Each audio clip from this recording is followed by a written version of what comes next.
நாம இந்த பூமியில வாழும்போது, ஆ நம்ம சில பந்தங்கள் நமக்கு சுமூகமா இல்ல. அவங்களோட நம்மளுக்கு ஒத்து போகல. அவங்க வேற மாரி யோசிக்கிறாங்க. நம்ம வேற ஒரு ஓட்டத்துல இருக்கோம். வேற ஒரு யோசனையில இருக்கோம். ஸோ எப்போ 2 மைண்ட் செட்ஸ் மேட்ச் ஆகல. ஸோ நமக்கு அவங்க நெறைய விஷயம் நமக்கு பண்ணியிருக்காங்க. ரொம்ப ஸ்மூத்தா இல்ல அந்த ரிலேஷன்ஷிப்பு. ஒரு ஒரு சொசைட்டியோட ஃபோர்ஸ்ல அந்த ஒரு ரிலேஷன்ஷிப்ல இருக்கக்கூடிய விஷயங்கள். நெறைய பேருக்கு அம்மா, அப்பா அன்பான அம்மா, அப்பா பாசமா, செக்யூர்டா பாத்துக்கிறவங்களும் இருக்காங்க. அதே மாரி குழந்தைங்கள துன்புறுத்துறவங்களும் இருக்காங்க.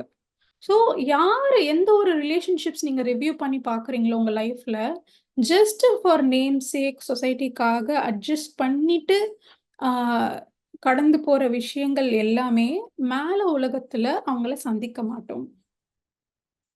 ஒன்லி நம்ம ஆன்மாக்கு நமக்கு யாரு கம்பேட்டபிளோ அவங்களோட மட்டும் தான் நம்ம மேல உலகத்துல சந்திப்போம். அவங்க கூட இருப்போமே தவிர, இவங்கள யாரையுமே நம்ம பார்க்கவும் மாட்டோம், சந்திக்கவும் மாட்டோம்.